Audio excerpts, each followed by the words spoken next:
ഇപ്പോൾ കീചകൻ്റെ ദൃഷ്ടിയിൽ കീചകൻ വർണ്ണിക്കുന്നുണ്ട് പാഞ്ചാലിയെ, അപ്പോൾ വ്യാസൻ വർണ്ണിക്കുകയാണെന്ന് നമുക്ക് തോന്നുന്നില്ല. അത് കീചകൻ്റെ ദൃഷ്ടിയിലുള്ള പാഞ്ചാലിയാണ് കാണുന്നത് നാം.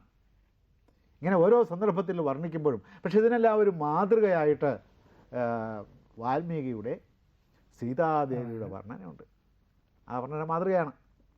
അപ്പോൾ അന്ന് പിന്നെ ഇതാണ് ഇതിൻ്റെ മാതൃകയെന്ന് പറയേണ്ട ആവശ്യമില്ലാത്തതുകൊണ്ടും ഈ ആശയങ്ങളുടെ കൊള്ളക്കൊടുക്കുകൾക്ക് അന്ന് പ്രശ്നങ്ങളൊന്നും ഉണ്ടായിരുന്നില്ല. പകർപ്പവകാശമോ ആ തരത്തിലുള്ള കേസുകളോ അങ്ങനെയുള്ള പ്ലേജിയറിസമോ എന്നൊന്നും ആരോപിക്കപ്പെടുന്ന കാര്യമില്ലാതെ കൊണ്ട് ആ പ്രശ്നമില്ല. പക്ഷെ നമുക്കിത് മനസ്സിലാകും. സീതയുടെ വർണ്ണന വായിച്ചിട്ടുള്ള ഒരാൾക്ക്, സീത തന്നെ സീതയെ വർണ്ണിക്കുന്നുണ്ട് രാമായണത്തിൽ. വളരെ രസകരമായ ഒരു അനുഭവമാണ് സീത തന്നെ സീതയെ വർണ്ണിക്കുക.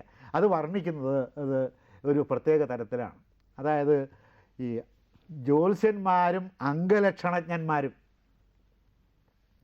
എൻ്റെ അംഗങ്ങളുടെ ലക്ഷണം കണ്ടിട്ട് എൻ്റെ ജീവിതം ഇന്നിന്ന തരത്തിലായിരിക്കും എന്ന് എൻ്റെ പിതാവിനോട് പ്രവചിച്ചിട്ടുണ്ട്. അങ്ങനെയാണ് ഈ അംഗങ്ങൾ വർണ്ണിക്കുന്നത്.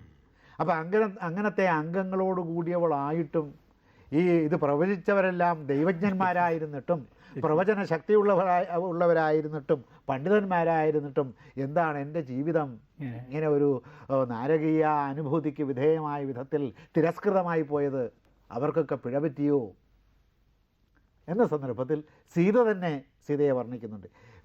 രാവണൻ്റെ ദൃഷ്ടിയിൽ നിന്നുകൊണ്ടുള്ള സീതാവർണ്ണനയുണ്ട്. ഇങ്ങനെ പലതരത്തിലുള്ള സീതാവർണ്ണനകൾ വാൽമീകിയുടെ നായികാവർണ്ണന വ്യാസന് മാർഗദർശകമായിട്ടുണ്ട് എന്ന കാര്യത്തിൽ സംശയമൊന്നുമില്ല. പിന്നീട് ഈ വ്യാസൻ്റെയും വാൽമീകിയുടെയും വർണ്ണനകളാണ് പിന്നെ കാളിദാസാദികളായ നമ്മുടെ ഇപ്പോൾ ഉള്ളൂരിൻ്റെ കാര്യത്തിലേക്ക് വന്നാലും ആശാൻ പിന്നെ അങ്ങനെ വിശദമായി വർണ്ണിക്കുന്നില്ലല്ലോ. വള്ളത്തോളിൻ്റെ കാര്യത്തിലേക്ക് വന്നാലും എല്ലാം ഇവരെല്ലാവരും ഇത് അനുകരിച്ച് സന്ദർഭാനുസാരം അനുകരിച്ച് വന്നിട്ടുള്ളവരാണ്.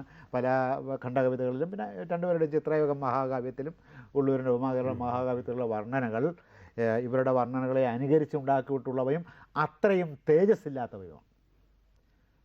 കാരണം ഉള്ളൂർ വർണ്ണിച്ച് വരുമ്പോൾ ഉള്ളൂരിൻ്റെ കവിത്വത്തെക്കുറിച്ച് നമുക്ക് സംശയമൊന്നുമില്ലെങ്കിലും ഉള്ളൂർ വർണ്ണിച്ച് വരുമ്പോൾ ഈ വർണ്ണിക്കപ്പെടുന്ന വ്യക്തി ഒരു അവയവ സംഘാതമാണെന്ന് തോന്നും.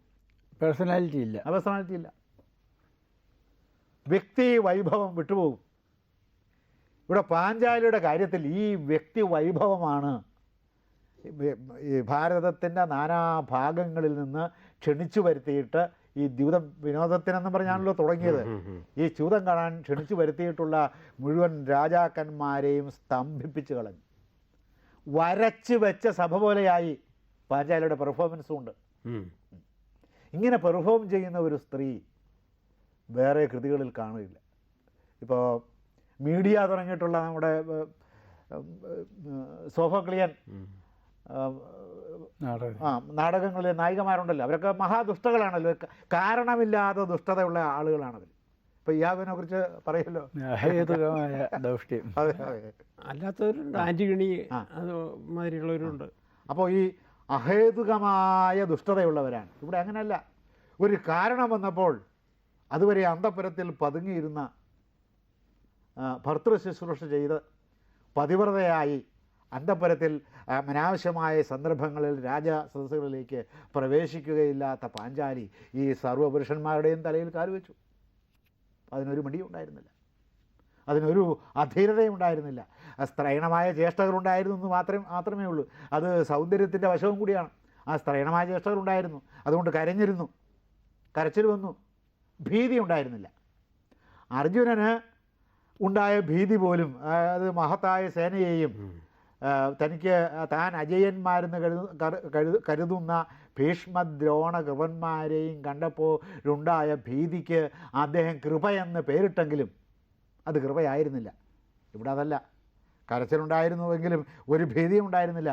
എല്ലാവരുടെയും മുഖത്ത് നോക്കി ചോദിച്ചു, നിങ്ങൾ എനിക്ക് ന്യായം വിധിക്കുക, എന്നെ ഇവിടെ കൊണ്ടുവരാവുന്നവളാണോ? എന്നെ പണയം വയ്ക്കാവുന്നതാണോ? എന്നെ പണയം വയ്ക്കുന്നതിന് എൻ്റെ അനുവാദമുണ്ടോ? എന്നോട് ചോദിച്ചിട്ടുണ്ടോ? ഞാൻ ഈ കളിയിലെ ഒരാളാണോ? ഞാൻ ഈ കളിയെ അനുകൂലിച്ചിരുന്നോ? എന്നൊക്കെ ധ്വനിപ്പിക്കുന്ന വിധത്തിൽ അതിധീരമായ ചോദ്യങ്ങളാണ്. ധൃതരാഷ്ട്രം കേട്ടിരിക്കുക. അദ്ദേഹത്തിന് തന്നെ കുമ്പിടേണ്ട ആവശ്യമില്ല. മറ്റവർ കാണാതിരിക്കാനാണ് ഈ കുമ്പിടുന്നത്. കാണാൻ കഴിയില്ല, അതുകൊണ്ടാണ്. അദ്ദേഹത്തിന് കാഴ്ചയില്ലാത്തതുകൊണ്ട് കുമ്പിടേണ്ട പ്രശ്നം, ആ ഒരു ക്ലേശം അദ്ദേഹത്തിന് ഒഴിവായി കിട്ടി. അപ്പോൾ ഇതിന് മറുപടി വേണം. ആരും മറുപടി പറയാതെ ആയപ്പോഴാണ് കർണൻ വികർണൻ ഇവരെ അപേക്ഷിച്ച് ഇളയവൻ എന്ന് പറയാൻ ചെറിയ വ്യത്യാസം മാത്രമല്ലേ ഉള്ളൂ അവർ തമ്മിൽ.